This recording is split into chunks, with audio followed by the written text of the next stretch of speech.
Hi, I'm President O'Malley, and I'm here with my co-manager host, Rusty Tanton, and welcome to The One-on-One, a podcast for software engineers. Tonight, I'm actually really excited. We have Rose, an engineering manager in the healthcare industry that both Rusty and I have worked with in the past. And again, selfishly, we made this podcast so we could talk to our old buddies. So I will let Rose introduce herself. Yeah, so I'm Rose, as Bresden already said. I've been an engineering manager for about 6 years now. Got into that pretty early on in my career, but also I'm a mother, and that's I've got two wonderful little boys. That's kind of what I wanted to talk about today is the experience of being a new mom specifically and a parent generally in tech. Oh, I love this topic. I'm really excited. And I do not have children, but Rusty, this is also your realm, an engineering manager in the tech industry with kids. So I've been looking forward to this conversation. Same with me. Mm-hmm. Rose, do you want to tell us about being a new mom in tech?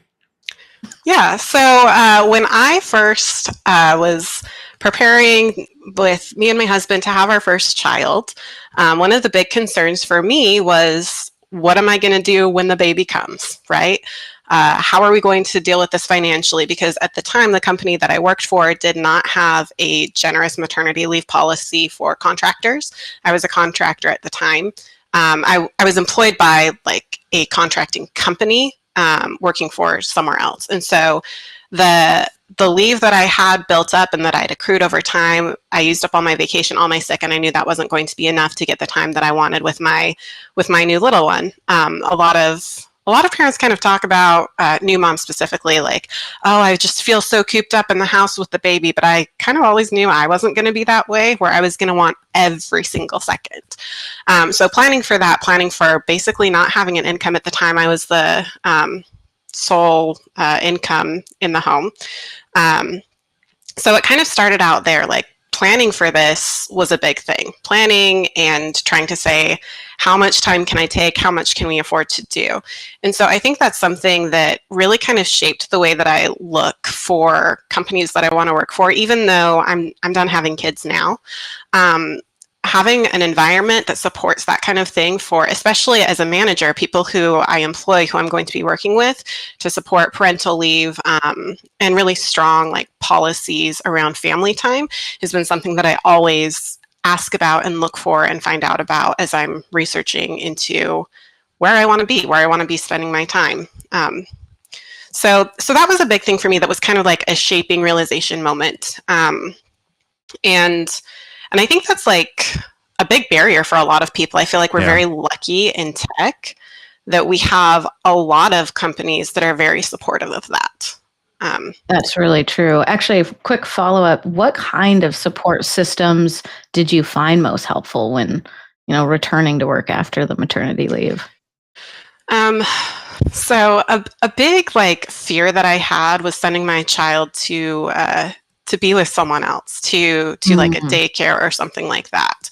I was very, very lucky at the time. My husband was in school, completing his master's degree at that point in time. And so he was able to be home a couple days a week and be with our son then. I had a friend who I was very, very close with, who had a really flexible job, and she worked a lot more evenings. So she was able to watch a couple other days a week. And I mean, I say a couple days a week for all of these. It kind of varied depending on the day or the week.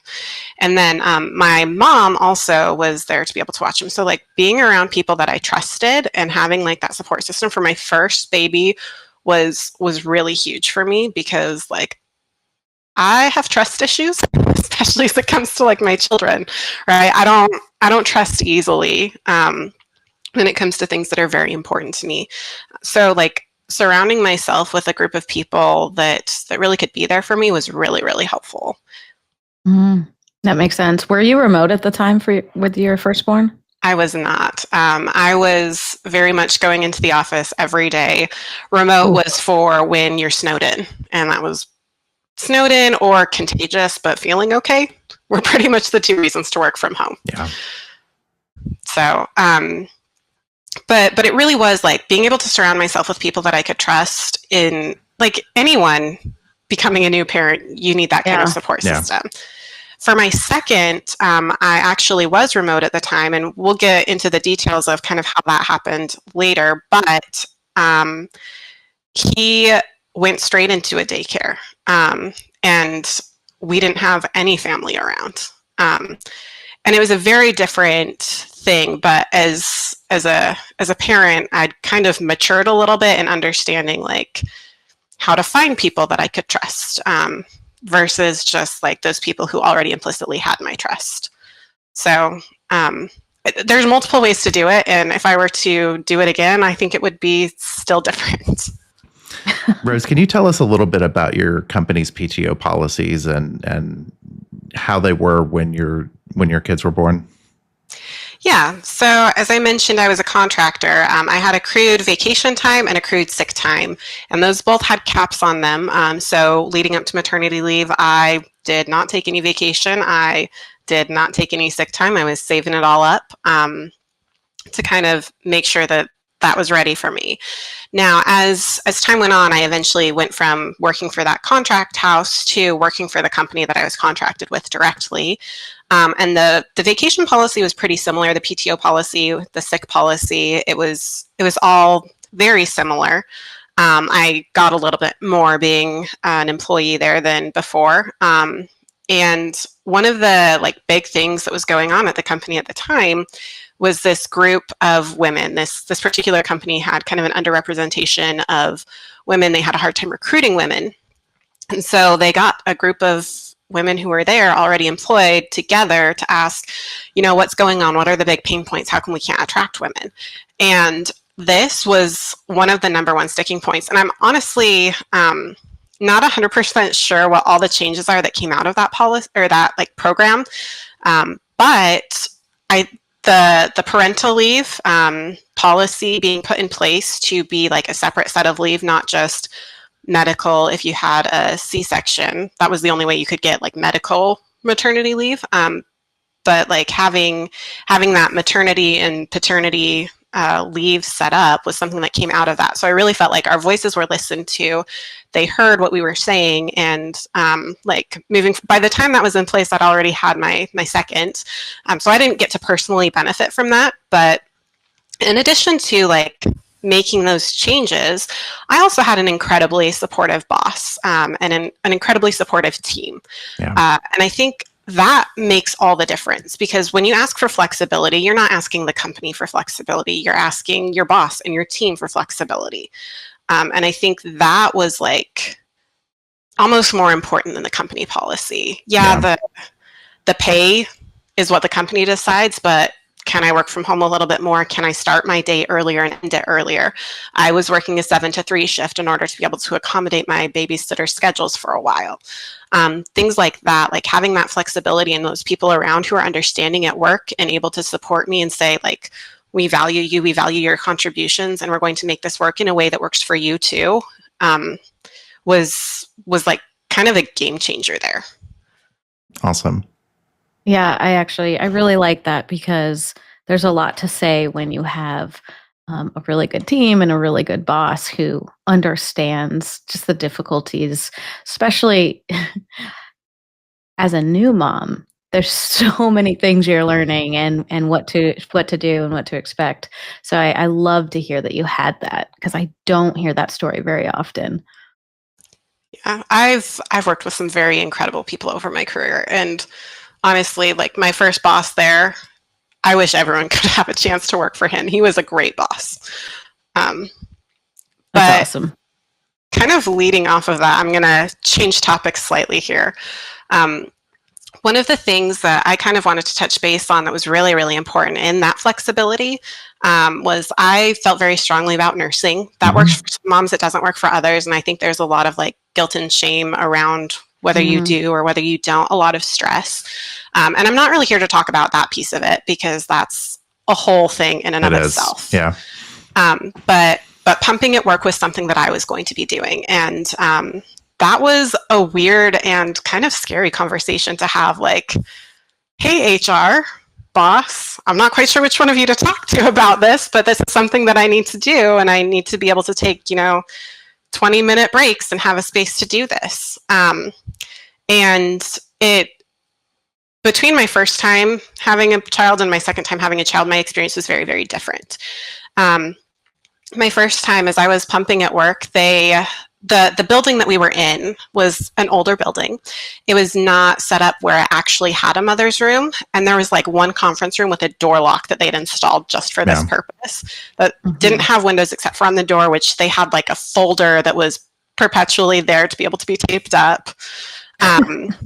Which it's kind of a funny scenario, but like they did everything to be accommodating. But the problem was this room was used as a conference room by people. There was a particular group of people that really liked this room's location. It was near their desks. They used it a lot. And every time I had to go downstairs into the basement to like go use this room, which I tried to be on a schedule so that it was, pretty predictable when I'd be there. There was always like the chance that they were going to be there and I would have to kick them out, which they were so gracious. They knew that was like, you've got first call in this room. Whenever they saw me like through the window, they'd start packing up their stuff and they'd head out, right? Like they were supportive in the best way that they could be, but just like that little barrier of like, oh, I'm going to have to kick people out. Oh, people are going to notice me. And I mean, I was pretty young in my career at the time and I'm like, I don't want people to notice me. Not that way, not for kicking them out of the room. So I kind of had scaled back my schedule so that I wasn't pumping as often, which ultimately, like with that discomfort, with not really standing up for myself in that way of like, hey, I need this room. Like it wasn't as if anyone was telling me no, but I could have said, hey, HR, this is really uncomfortable. Can we just have this room not be used by people? Yeah. Think they would have supported that. There was another new mom at the time, and she and I were coordinating schedules because we both needed it. And ouch! So you had technically 3 different use cases going on for this one room. Yeah, that's too much.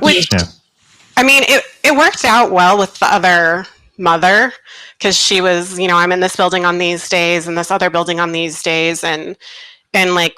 It was more like we just didn't want to be opening the door on each other, but we could be in there at the same time. And that wasn't weird. It was anyway. So there was like a lot of coordination kind of going on. And I think had I made the ask of HR, I think they would have supported that. Because initially they're like, oh, is that okay? And I'm like, yeah, that's okay. But neither I nor this other mom said, actually, it's not okay. And when I talked to her about it later, like after my supply had dried up early because I wasn't pumping often enough, she was like, yeah, it's really weird and uncomfortable and I don't like it. And we didn't say anything. Like, we would have gotten the support. We had a very supportive company. We would have gotten the support if we just said something. And that's something that, like, was a big regret for me with my first, because I wasn't ready to stop nursing, but because I wasn't pumping often enough, my body said it was time. So that's something that like I really took from my first. And when I had my second, I was a lot better about. Now, granted, by the time I had my second, my husband had graduated and I had moved away from my job and off to another state and kind of said, hey, I would love to keep my job, but I can't live here anymore. Can we try this out and see what happens? And this was, back before remote was cool, back before remote was allowed. They just built this brand new building, and all of the messaging from upper leadership was, we didn't build this building for people to work from home. We want you in the office. But kind of with my situation, they granted me an exception and said, we'll try this out. If it doesn't work, just know that this is kind of like probationary. And did all the things that needed to be done. And that building, that was one of the big things that like, they did have a mother's room. And so when I was in town, because I did travel back fairly often, when I was in town, I still had to coordinate with other mothers on occasion. But they're people in the same boat as you. It's not nearly the same as like kicking someone out of a conference room. And I started learning, well, even with my first, there was occasion where I went to another building, not this building with a conference room in the basement that did have a mother's room. And when I went to this conference room downstairs, it was like, I'm in here, I'm weird, and kind of like blocking out the world and just doing my thing. I had changed teams a couple times throughout this whole process. And when I was in that other building with my first, they had a mother's room there. and I would go use it, and I would be on a meeting while I was pumping just because the team's schedule didn't work out for me to be able to take 20-minute breaks and not miss out on things. So like our sprint planning was like our retrospective, our refinement, our planning, all of that was like a marathon meeting all day. And so on those days, I would be able to take meetings while I was pumping. And in that way, like be able to support my team, have them support me. And in talking to my boss then, he was very much in favor of like, whatever you're comfortable with. If you're comfortable taking meetings while you're doing that, great. If you're not comfortable, we'll make do without you. And anything that you need to know, we'll let you know. Any questions, we'll save them for you for when you're back. So I think having that flexibility there kind of towards the tail end of when I was nursing with my first, I think that made a really big difference in how I looked at things for my second. Yeah. That's really interesting. I do want to touch back on something you stated, just guilt and shame, especially because you were new. And can you expand a little bit on that mom guilt that you were feeling? I know I've heard you use that term before. Yeah. There's a lot of things to have mom guilt about. Having a career generally gives you some mom guilt. Being a stay-at-home mom generally will give you some mom guilt. Are you doing enough? Are you not doing enough? I think for me, like there have been lots of campaigns specifically around like like breast is best, right? When it comes to nursing. And so you talk to your pediatricians, you read the articles out there. That's now changed to more of a like fed is best kind of a mindset to be more accommodating, to help be like, this mom guilt is a real thing. But even now, that's something that I still deal with. I'm there to get my kids off the bus, and then I go back to work, and I ignore them for like the last hour of my day, and I'm not spending that time with them. Is that harming them? Is that like having this kind of conflict, right? Of I have multiple responsibilities, and how do I deal with that? There's always the question, am I doing the right things? Do I have my priorities straight? And sometimes it feels like the answer is yes, and sometimes it feels like the answer is no. And like taking a step back and rebalancing is incredibly difficult to do, because by the time you realize you need to rebalance, like it's a bigger deal than it could be. Oh, that's interesting. Things are already kind of sideways by the time you've had that thought of, oh my gosh, I need to rebalance everything. And it could take a while to do it. Like it doesn't happen right away. I'm actually kind of interested. So mom guilt go across the board, right? This is something, I don't have a kid, and I still have mom guilt whenever I think about having a child.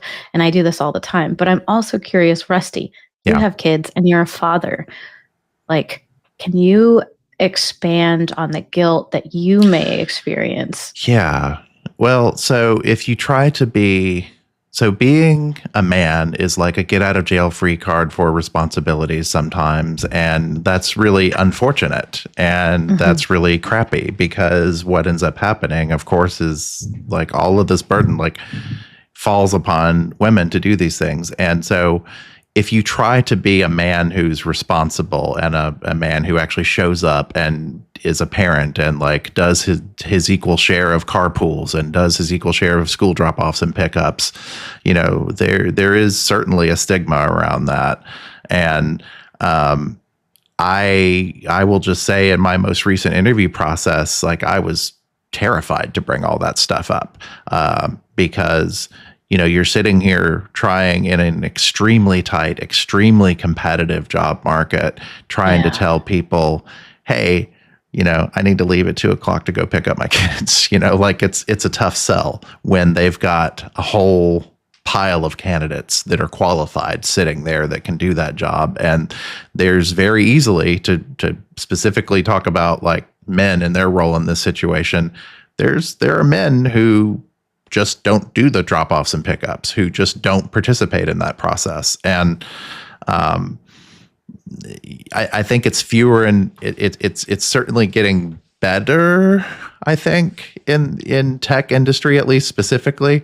I see more men leaving early. I see more men participating in school drop-offs and pickups, and that's good. Yay, that. But there's still plenty of men who don't. And it really hurts all of us, because now there's opportunities that go away. Like if all men and, like women basically are viewed as having to be doing this, and men are basically viewed as optional, and that sucks. And I'm rambling a little bit, but if all men actually did this, then it wouldn't be a problem for any men, if that makes sense. Yeah. And like, even from the other side of that, like, I also was always nervous about mentioning husband and kids during interviews, because as soon as you bring that up, they make those assumptions, right? You're a mom. That means we're going to have to work around school schedules, where they wouldn't make those same assumptions for my husband, who, I mean, we split things pretty 50-50. Yeah. So like, it's one of those things where, like, if it were just shared equally between everyone, no one would have to worry about it. Women wouldn't have to worry about it. Men wouldn't have to worry about it. It's just kind of like a given that you're there for your family. Yeah, 100%. That makes total sense.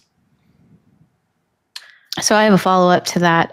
What advice would you give to asking for the needed, like you said, the pickups, the drop-offs, the other things that comes with having a child, which is, most people have them. You would think it wouldn't be so hard to ask, but like, what advice can either of you give when needing to just stand up for yourself and ask for these? I mean, I'd say, like, number one, I still don't bring things up during interviews. I do ask about work-life balance during interviews, because I think that can, like, get insight into how they treat flexibility. I'd say things like, what about errands during the day? Like, how is your work-life balance? Do you feel like people at the company have to work late a lot? Those kinds of things. And that can also be a negative as well during an interview, if it's a company that really, like, wants you working extra hours and things like that. But I mean, that's not the kind of job that I would be looking for. Right. So like, it's good for me to give them that signal early.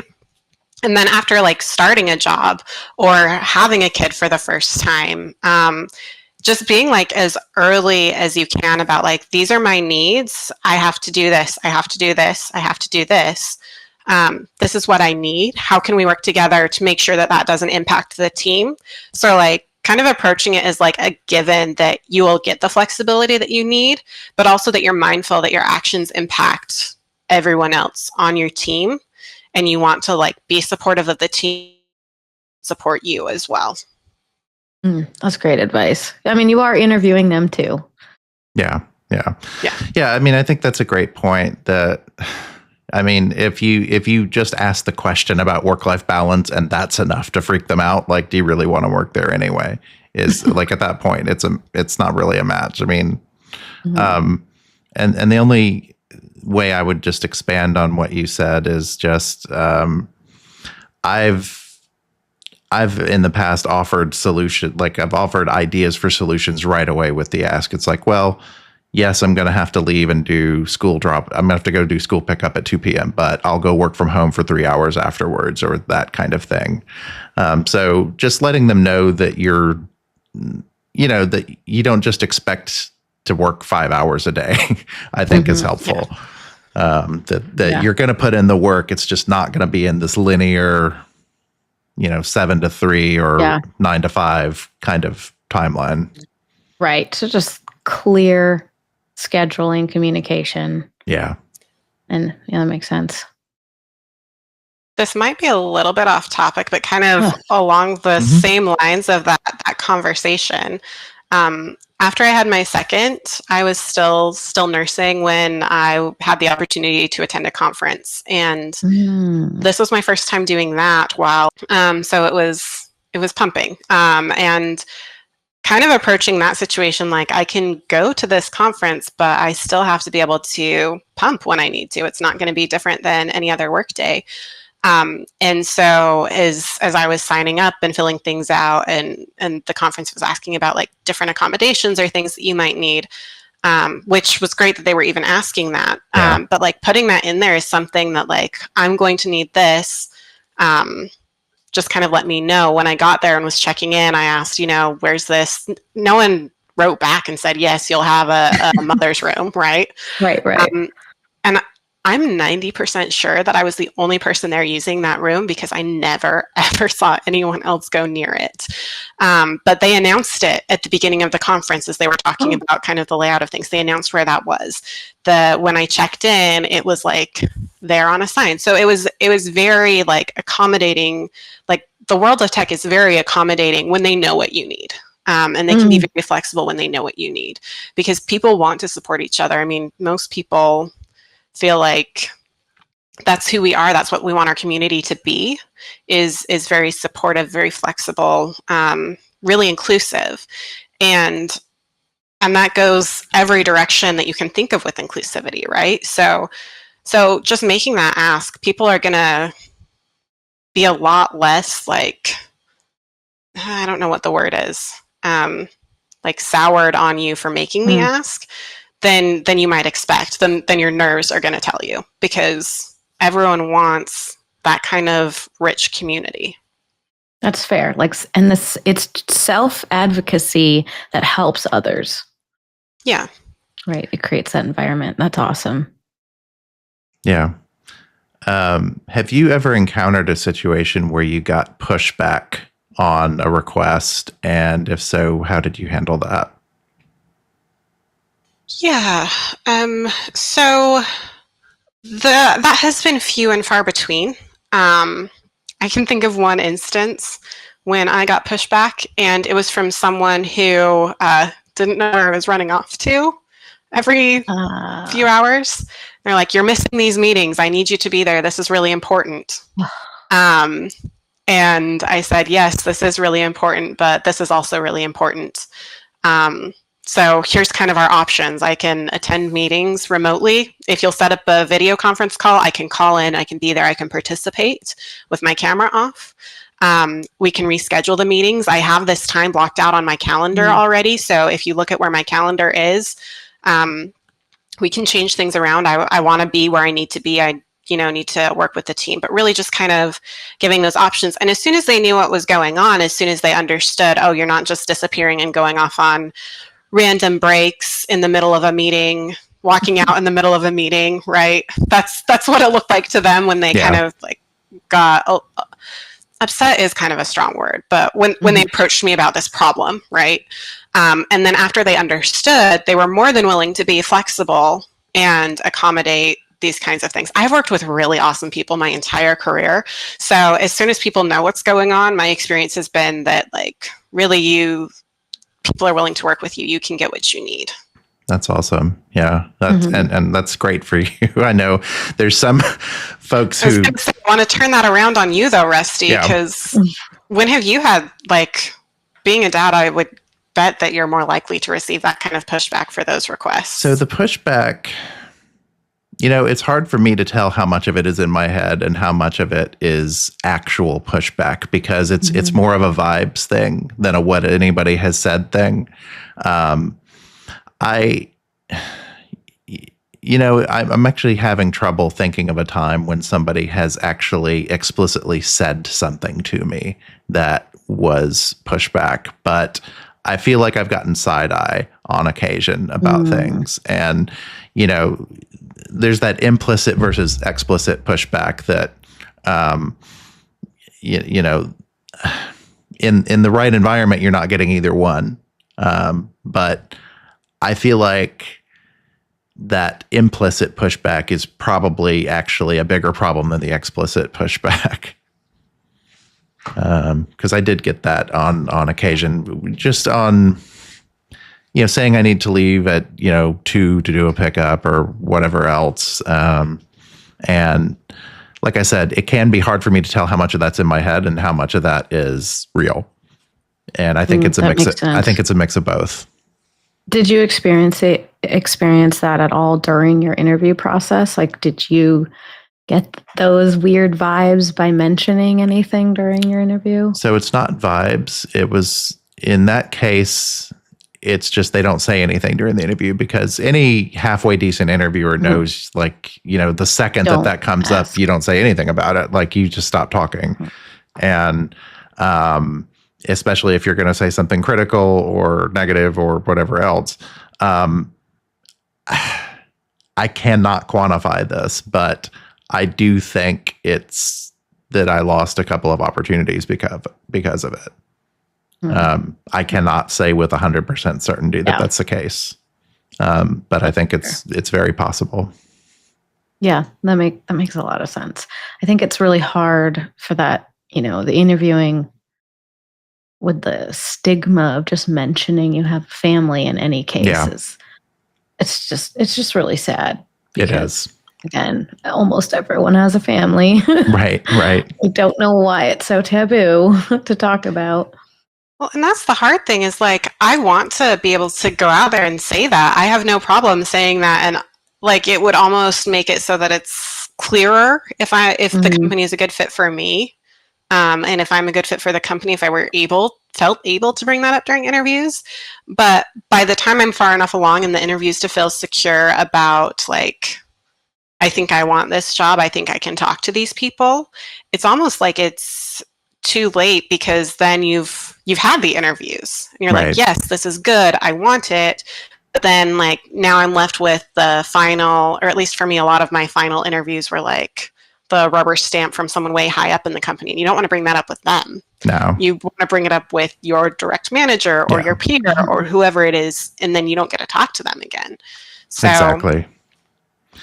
And, I don't know. And I'll be super clear too, just, I'm not talking about my current company. This is the past. That's completely fair, Rusty. I do have a question for you, Rose. Just in general, in the very beginning of this conversation, you mentioned wanting to, be there during all hours that you can with your kids, right? So have you struggled to make that decision to just stay a working mom or become that stay-at-home mom? That has been a struggle my entire career. I love my career. I love what I do. I love my children even more. I was actually just out of town for work last week, and all the other moms and dads were like, oh, it's going to be fine, because I was very nervous. They're like, oh, it's going to be fine. You're going to love, being away from your kids. And I was like, okay. And then I got there and I just missed them. I just missed them so much. So, like, for me, that's always been like a constant thing. And it's a little bit easier now that they're in school. So that it's not like I'm sending them to daycare to something extra, but like this is somewhere that they'd have to be whether I was working or not. But ultimately, like, it's whatever you're doing, you're making trade-offs, right? Really, this is going to make me sound really shallow, but I really like the security that comes with having money. And having... It's not shallow. Well, having my income and having my husband's income both, we make approximately the same amount of money.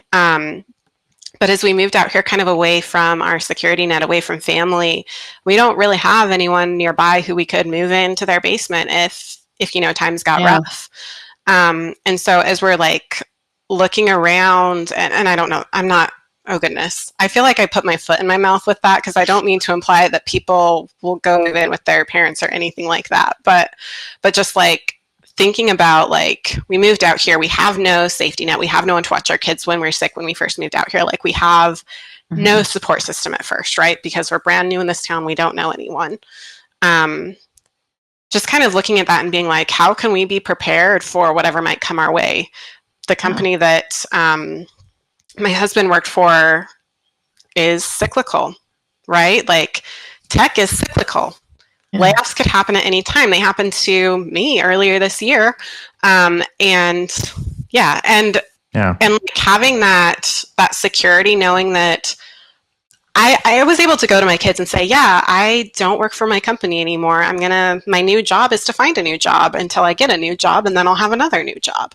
And for them to be like, okay. And for me to be like, this means we're not going to go out to eat as much anymore. And they're like, oh.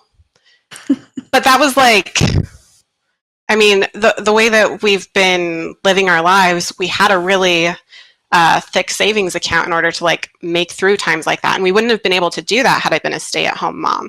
So that said, when the boys were in daycare, most of like we had two incomes, but most of one of those incomes was going to pay for daycare. Yeah. So it wasn't like we had that big extra cushion at that point. We were working hard to, you know, save up for that, but it was almost like, well, what's even the point? Because all of the extra money that we're getting, not all of it, but a lot of the extra money that we're getting is going towards paying for our kids. So is it even really worth it to be spending this time away from them? And then like when COVID hit and the scare of all of that, I called up my boss and I said, my daycare is shutting down. I don't know what we're going to do. Lucky for me at the time, my kids still napped. I was on a different time zone than the rest of my team. So I didn't start working until like 11:30 or 12. And I would work for 5 or 6 hours after that. I ended my day around 5 still. And I said, you know what? There's no one else to help. I took care of them in the morning, got them off to nap, and then my husband took care of them in the afternoon. And he was up really early, working early. And so kind of with all of that, like there's always trade-offs. There's always things where it's like, is this really worth it? Is this really getting me what I want? And like people talk about having it all. You can't have it all, but you can have what works for you. Like you can't be a stay-at-home mom and have a career. You can't be a stay-at-home dad and have a career. You kind of have to choose one of those things. But then when I was off of work, like I was off of work. When I get off of work, I'm off of work. I spend that time with my kids, and that's like they're my focus, they're my attention. On my weekends, I kind of always feel awkward in interviews when they're like, "So, what are your hobbies outside of work?" And knowing that they're the type who likes to program outside of work, I don't program outside of work. I don't do anything techie outside of work. Yeah. My hobbies are my family. Because that's what's important to me. So taking that and kind of like saying, my career is only going to get so far because I'm only willing to put in 40 hours a week. I understand that. I made that choice. But it's a good enough career to be satisfying. And the rest of my life is going to fill the rest of that time. And that's going to be focused on my kids. I think, you know, that, like I said, that's always been a struggle for me. That's something I wish I'd been there, you know, every second of every day for my kids when they were little. But I wasn't. And I don't regret that. I just wish I could have it all. And you can't. There's always trade-offs. Yeah. That makes sense. That really does. What you were saying, I don't know. Breslin, have I ever told you my COVID layoff story? I can't remember. I've never heard that story. Because what Rose said reminded me of this. So I did tell this to the campaigns team, actually, when at Loyal, because when Loyal had its first layoff, I told them this story because they felt a little reassured by it, hopefully. So it was April 1st, 2020. We were about 2 weeks into, maybe about 2 weeks into like everybody's home, everybody's, away. We had gotten into... We were like every family. We had our kids doing virtual learning. They were at home all the time. Everybody was going nuts, but we were starting to get a little bit of a routine going. And so part of the routine is I had to get them out of the house every day. I had to take them out somewhere, either to a walk in a park or to play basketball or just something.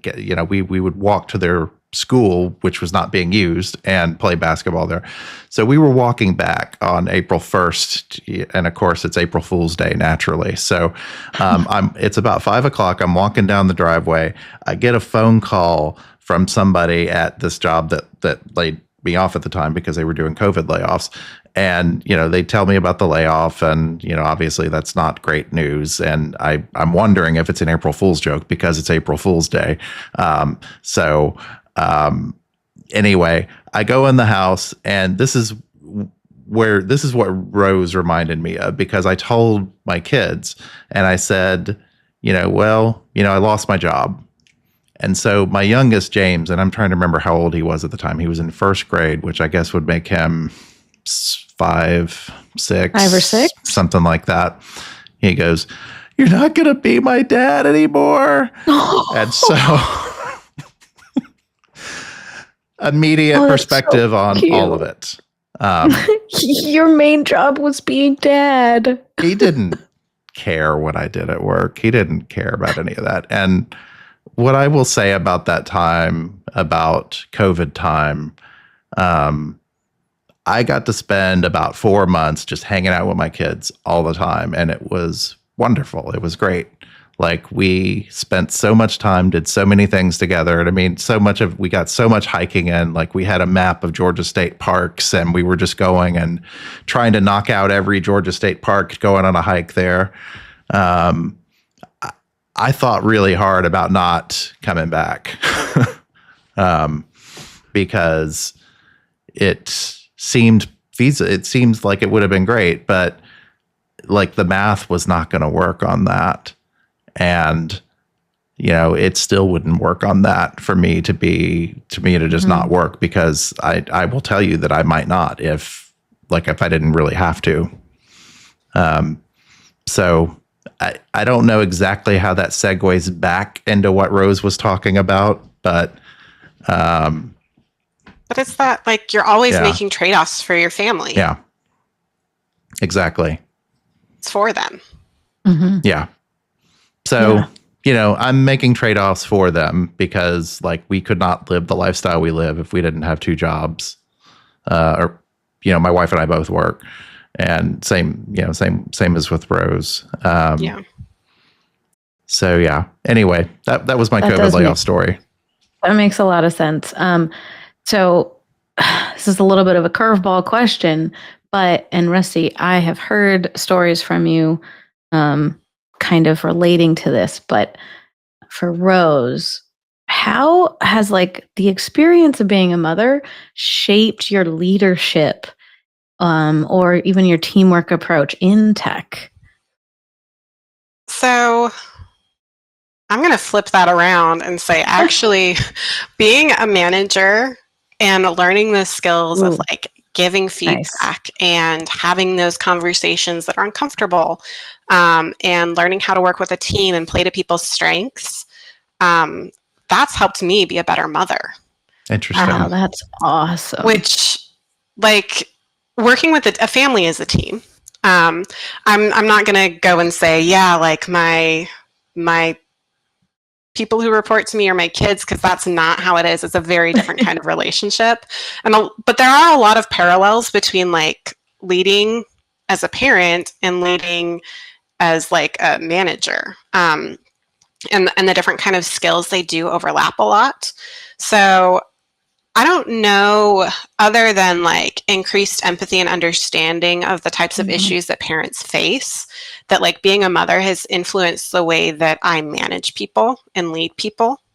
But I will say that the diverse experiences, the diverse people that I've worked with, just kind of broadening my horizons that way, and dealing with those skills where it's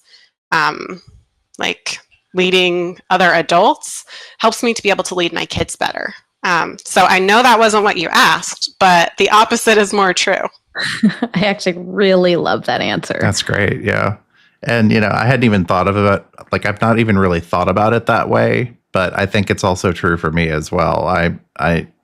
Or it's symbiotic, it goes back and forth. Sometimes something I learn as a parent, I can apply in the work world. And then something I apply or learn in the work world, I can apply as a parent.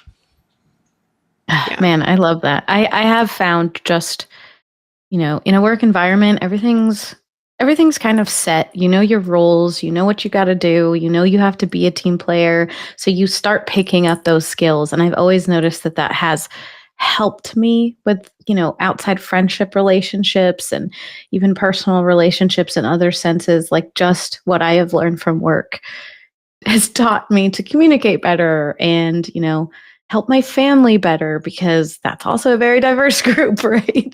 Well, I'm learning how to deal with all of the differences within a family structure.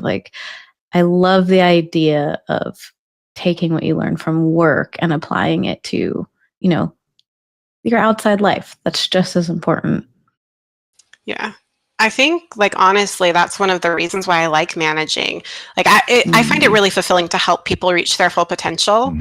But then, like, the selfish part of me is like, I get to take that and be a better person myself and be a better parent, be a better family member, be a better friend because of it, which I've always found to be, like, really, like, my career isn't just about money, even though, you know, I like the money. It also helps me be a better person. So I love that answer. Absolutely. Anything else on your mind, Rose, that you wanted to bring up? yeah. So one of the things that I mentioned earlier, the first boss that I worked for was an amazing boss. I wish that everyone could work for him once in their life, which unfortunately will not be a thing that happens. But one of the pieces of advice that he gave me when I was first going remote, I went remote. It was unusual for the company, right? I mentioned that. I moved away and said, hey, let's see if we can make this work. One of the things that he said to me was, I know you have kids, and it's really important to spend time with your kids. But I can tell you right now that you won't be able to perform as well at work if you're trying to watch your kids and do work at the same time. And you won't be able to perform as well being a parent if you're trying to do work while paying attention to your kids. And he also had kids. He knew the drill. He understood kind of where that was coming from. And so that was something that he told me kind of as, it was more of a personal advice thing. I mean, there was like that little work element to it, right? You need to be able to continue doing your job well to be able to work remote. But really, like, taking that and saying, and making it very clear to me, I think that was the first time I really realized, like, if you try and do more than one thing at a time, you're not going to do a very good job of either of it. And so really, like, making sure you've got your priorities straight. It helps you understand, like, where you want to spend your time and be more intentional about it. They talk, there's an analogy out there where you've got like a yellow peanut M&M, and when you hold it up like this and you put it in front of the sun, it looks like it's the same size as the sun. So maybe that yellow peanut M&M looks like the sun, but it's not the sun. The sun is what keeps you warm. The sun is what brings life to the earth, right? So really making sure that you're not mistaking one thing for another, that you've got those priorities straight. I think that was probably the best advice that I ever got as both a parent and an employee, that really kind of made a difference in my life as I started to prioritize and figure out how to navigate being a parent in tech. That's fantastic. That's just a really good piece of advice. I really enjoy this conversation. My partner and I have been talking a lot about having kids lately, and every single topic you've brought up, Rose and Rusty, has been flying through my mind continuously when trying to take that big leap. Yeah. So I really feel close to this conversation, and I appreciate you coming on here and being so open to talk about this, because I do feel like there's that weird stigma behind speaking up, that even from that woman perspective of, I'm a careerist, right? Like, I won't let kids get in the way, or a super mom can do both. And like, those are all these stigmas you hear all the time. And I'm just worried because I really want to do great at both. So I just really appreciate your insight on this. So thank you. You're very welcome. Thanks, Rose.